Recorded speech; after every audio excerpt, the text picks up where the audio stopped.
আসসালামু আলাইকুম। আমি সাবরিনা আক্তার, সরকারি শিক্ষক, কামিনী সাজেদার ফিউচার বিলিয়ন স্কুল। অনলাইন ক্লাসে তোমাদের সবাইকে স্বাগতম। আশা করি তোমরা সবাই ভালো আছো।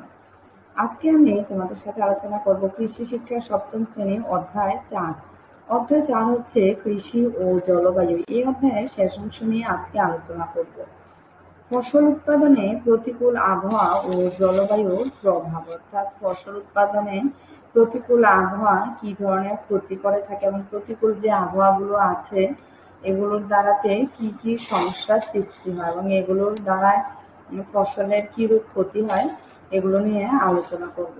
আবহাওয়া জলবায়ু অনুকূল থাকলে ফসল উৎপাদন বৃদ্ধি পায়, তবে প্রতিকূল আবহাওয়া ও জলবায়ুতে ফসল উৎপাদন হ্রাস পায়, এমনকি উৎপাদন পুরোপুরি নষ্ট হয়ে যেতে পারে।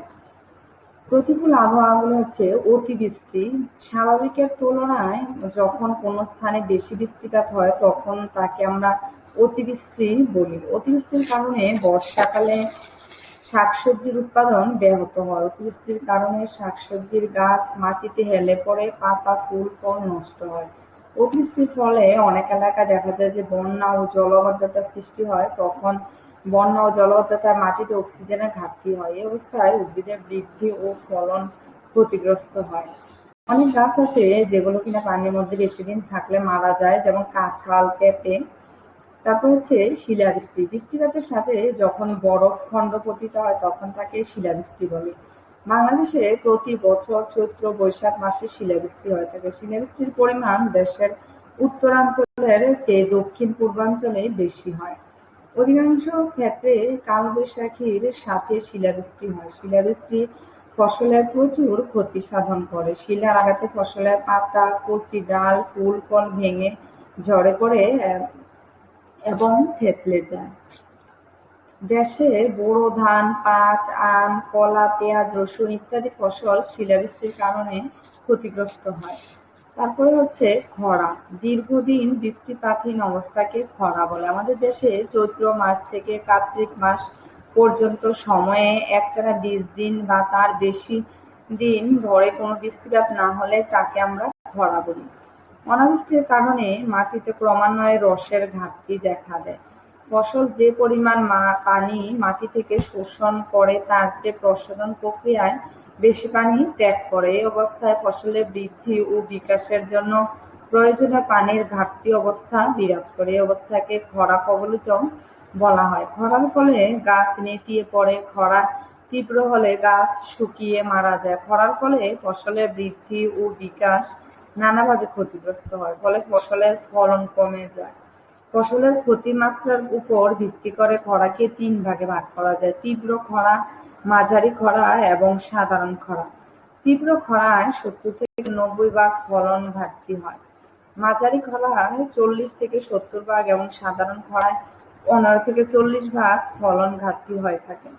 বাংলাদেশে প্রায় সকল মৌসুমেই ফসল খরায় কবলিত হয়। রাজশাহী, চাঁপাইনবাবগঞ্জ, নাটোর, দিনাজপুর, রংপুর, বগুড়া, কুষ্টিয়া, যশোর এবং মধুপুর অঞ্চলে তীব্র থেকে মাঝারি খরা দেখা যায়। বন্যা। বন্যায় পানির উচ্চতা, পানির গতি ও বন্যার স্থায়িত্বের উপর ফসলের ক্ষয়ক্ষতি নির্ভর করে। উঁচু ও মাঝারি নিচু এলাকা বন্যার পানিতে প্লাবিত হয়, ফলে ফসল বিশেষ করে ধান ক্ষেত ডুবে যায়। সাধারণত আমন ধান রোপণের সময় বা রোপণের পর বন্যার কারণে ক্ষতিগ্রস্ত হয়, তবে ঢল বন্যার হাওর অঞ্চলে বোরো ধান পাকার সময় ক্ষতিগ্রস্ত হয়। কৃষি পরিবেশ অঞ্চল, অর্থাৎ কৃষি কোন কোন অঞ্চলে, আমাদের বাংলাদেশে কোন কোন অঞ্চলে কৃষি বিভিন্ন ধরনের পণ্য ভালো উৎপাদিত হয় সে তার উপর ভিত্তি করে কৃষি পরিবেশ অঞ্চলের ভাগ রয়েছে। বাংলাদেশ হচ্ছে একটি কৃষি প্রধান দেশ। প্রায় সব ফসলই এদেশের মাটিতে জন্মায়, তবে সব এলাকা সব ফসল জন্মায় না। ফসল জন্মানো নির্ভর করে এলাকার পরিবেশের উপর। অতএব এদেশে ফসল তথা কৃষি কার্যক্রম চালাতে এলাকা ভিত্তিক কৃষি পরিবেশ জানা দরকার। আমরা জানি বাংলাদেশে কোথাও বৃষ্টিপাত বেশি আবার কোথাও কম হয়, কোথাও তাপমাত্রা কম আবার কোথাও তাপমাত্রা বেশি থাকে। এক এক অঞ্চলের মাটি হচ্ছে এক এক রকম। সবই হলো পরিবেশ। এই পরিবেশের জন্যই বাংলাদেশের রাজশাহীতে আমের ফলন ভালো হয়, দিনাজপুরে লিচুর ফলন ভালো হয়, শ্রীমঙ্গলে চা ও কমলার ফলন ভালো। যশোরে খেজুরের ফলন ভালো, তাই আবহাওয়া জলবায়ুর উপর ভিত্তি করে বাংলাদেশকে 30টি কৃষি পরিবেশ অঞ্চলে বিভক্ত করা হয়েছে। বাংলাদেশের কৃষি পরিবেশ অঞ্চল সর্বশেষ 1988 থেকে 1989 সালে বাংলাদেশকে 30টি কৃষি পরিবেশ অঞ্চলে উপজেলা পর্যন্ত ভাগ করা হয়েছে। কৃষি উৎপাদনের জন্য ফসল নির্বাচন, ফসল পরিচর্যা, রোগবালাই দমন ও ব্যবস্থাপনা এই সকল ক্ষেত্রে কৃষি পরিবেশ অঞ্চল বিবেচনায় নেওয়া হয় বা পরিবেশ অঞ্চল গঠনে কতগুলো নির্দিষ্ট বিষয় বিবেচনায় নেওয়া হয়। প্রধান বিবেচ্য বিষয়গুলো হচ্ছে ভূমি, কৃষি, আবহাওয়া, মৃত্তিকা এবং পানি পরিস্থিতি। এর প্রতিটি ক্ষেত্রে আবার বিভাজন রয়েছে। যেমন ভূমির শ্রেণীবিন্যাস করা হয়েছে 5 ভাগে: উঁচু ভূমি, মাঝারি উঁচু ভূমি, মাঝারি নিচু ভূমি, নিচু ভূমি এবং অতি নিচু ভূমি। কৃষি আবহাওয়া প্রসঙ্গে বিবেচনায় নেওয়া হয় খরিফ পূর্ব আবহাওয়া, খরিফ আবহাওয়া, রবি আবহাওয়া ও চরম তাপমাত্রা। কৃষি পরিবেশ অঞ্চল নির্ধারণে পানি পরিস্থিতি বা মাটির আর্দ্রতার বিষয়টিকে প্রাধান্য দেওয়া হয়। এছাড়া নদীর অববাহিকা, হাওর-বাওর এলাকাও বিবেচনায় নেওয়া হয়। মৃত্তিকার শ্রেণী বিবেচনায় বেলে মাটি, এঁটেল মাটি, বেলে দোআঁশ, এঁটেল দোআঁশ এবং এর পাশাপাশি মাটির পিএইচ ও বিবেচ্য। কৃষি পরিবেশ অঞ্চল অনুযায়ী ফসল বৈচিত্র্য। কৃষি পরিবেশের কারণে এক এক অঞ্চলে আমরা এক একটি বিশেষ ফসলের প্রাধান্য দেখতে পাই। যদিও ধান, পাট, গম, আলু ইত্যাদি ফসল প্রায় সকল কৃষি পরিবেশ অঞ্চলে উৎপাদন করা হয়। পরিবেশ অঞ্চল 1 হচ্ছে দিনাজপুর, পঞ্চগড়, ঠাকুরগাঁও নিয়ে গঠিত। এখানকার বিশেষ ফসল হচ্ছে লিচু ও আম। এখন এই এলাকায় চা ও কমলা চাষও শুরু হয়েছে। পরিবেশ অঞ্চল 2 হচ্ছে তিস্তার চল, নীলফামারী, লালমনিরহাট ও কুড়িগ্রাম জেলার কিছু কিছু অংশ এই অঞ্চলে অন্তর্ভুক্ত। এখানকার বিশেষ ফসল চীনাবাদাম, কাউন।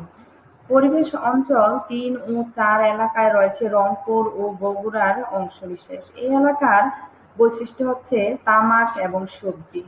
পরিবেশ অঞ্চল 5 ও 6 হচ্ছে চলন বিল, আত্রাই ও পূর্ণর ভবা নদী এলাকার ও নিচু জমি নিয়ে গঠিত, যা নওগাঁ, নাটোর ও চাঁপাইনবাবগঞ্জ জেলায় অবস্থিত। এই এলাকার বৈশিষ্ট্য হলো পাটি বেত উৎপাদনে এখন তরমুজ ও রসুন ব্যাপকভাবে চাষ হচ্ছে।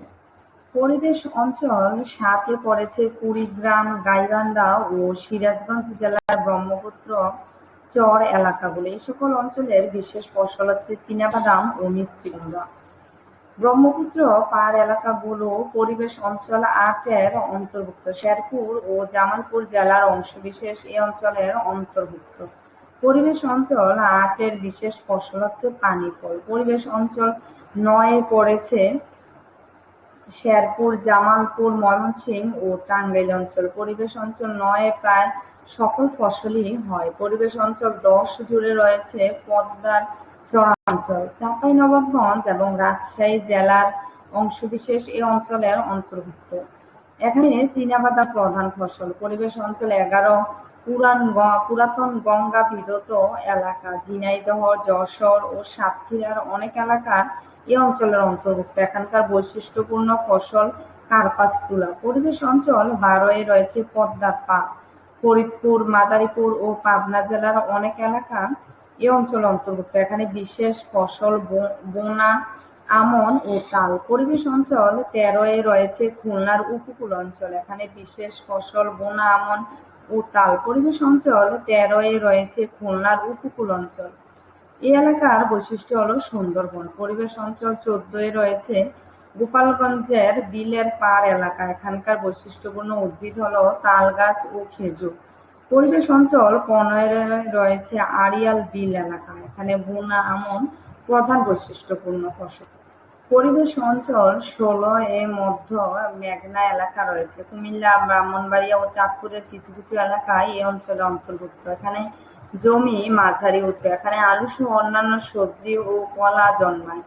পরিবেশ অঞ্চল 17 রয়েছে কুমিল্লা, নোয়াখালীর সীমান্ত এলাকা। এখানে চীনাবাদাম, ভুট্টা সহ সাধারণ ফসল জন্মায়। পরিবেশ অঞ্চল 18 রয়েছে ভোলার চর। এখানে নারিকেল ও পান বিশেষ ফসল। পরিবেশ অঞ্চল 19 রয়েছে পূর্ব মেঘনা এলাকা। কুমিল্লা, ব্রাহ্মণবাড়িয়া ও চাঁদপুরের অনেক এলাকা এই অঞ্চলে অন্তর্ভুক্ত। এখানকার বিশেষ ফসল বোনা আম। পরিবেশ অঞ্চল 20-এ রয়েছে সিলেটের টাঙ্গুয়ার, হাওর সহ হাওর এলাকাগুলো। এখানে বোরো আম, ধান ও মাছ উৎপাদন এলাকাগুলো রয়েছে। পরিবেশ অঞ্চল 21-এ রয়েছে সুরমা, কুশিয়ারার দুই পার। সুনামগঞ্জের অনেক এলাকা এই অঞ্চলে অন্তর্ভুক্ত। এখানে বোরো ধান, মাছ ও সবজি উৎপাদন হয়। উত্তর পূর্বাঞ্চলীয় পাহাড়ের পাদদেশগুলো পরিবেশ অঞ্চল 22-এর অধীনে পড়েছে। নেত্রকোনা, সুনামগঞ্জ, মৌলভীবাজার ও সিলেট জেলার কিছু কিছু অংশ এই অঞ্চলের অন্তর্ভুক্ত। সুপারি, লেবু, কমলা, খাসিয়া, পান এই এলাকার বৈশিষ্ট্য। এখন এসব এলাকার আগর উৎপাদন হচ্ছে। পরিবেশ অঞ্চল 23-এ রয়েছে চট্টগ্রাম, কক্সবাজার উপকূল অঞ্চল। এখানকার বৈশিষ্ট্যপূর্ণ ফসল পান। পরিবেশ অঞ্চল 24-এ রয়েছে সেন্ট মার্টিন, কোরাল দ্বীপ। এখানকার বৈশিষ্ট্যপূর্ণ উদ্ভিদ হচ্ছে নারিকেল। পরিবেশ অঞ্চল 25, 26 ও 27 এলাকা জুড়ে রয়েছে যথাক্রমে রাজশাহী, বগুড়া ও দিনাজপুরের বরেন্দ্র অঞ্চল। এখানে উঁচু এলাকায় প্রায় সকল ফসলই ফলে। পরিবেশ অঞ্চল 28 মধুপুর থেকে ঢাকার তেজগাঁও পর্যন্ত বিস্তৃত লাল মাটি অঞ্চল। এখানকার বিশেষ বৃক্ষ হচ্ছে শাল। এখানকার ফসল হচ্ছে কাঁঠাল ও আনারস। সকল পাহাড়ি অঞ্চল পরিবেশ অঞ্চল 29 এর অন্তর্গত। রাঙ্গামাটি, বান্দরবান, খাগড়াছড়ি, চট্টগ্রাম ও মৌলভীবাজার ছাড়াও অন্যান্য জেলার পাহাড়ি এলাকাগুলো এই অঞ্চলে অন্তর্ভুক্ত। এখানকার বিশেষ ফসল হচ্ছে চা। পরিবেশ অঞ্চল 30-এ রয়েছে আখাউড়ার লাল মাটি অঞ্চল। এখানকার প্রধান ফসল কাঁকরোল এবং মুকুন্দপুরি পেয়ারা। এই বিস্তৃত বিবরণের মূল উদ্দেশ্য হচ্ছে এই কথাটি জানানো যে বাংলাদেশ ছোট দেশ হলেও এর কৃষি বৈচিত্র্য বিশাল। যা হোক, পরিবেশ অঞ্চল 3, 9, 11 এবং আংশিকভাবে 16 উদার কৃষি পরিবেশ এলাকা। এই এলাকা জুড়ে উৎপন্ন ধান, পাট সহ নানা ফসলের জন্য বাংলাদেশ সোনার বাংলা নামে অভিহিত। শিক্ষার্থীরা, আশা করি তোমরা এই বিষয়গুলো বুঝতে পেরেছ। সবাইকে অনেক অনেক ধন্যবাদ। আসসালামু আলাইকুম।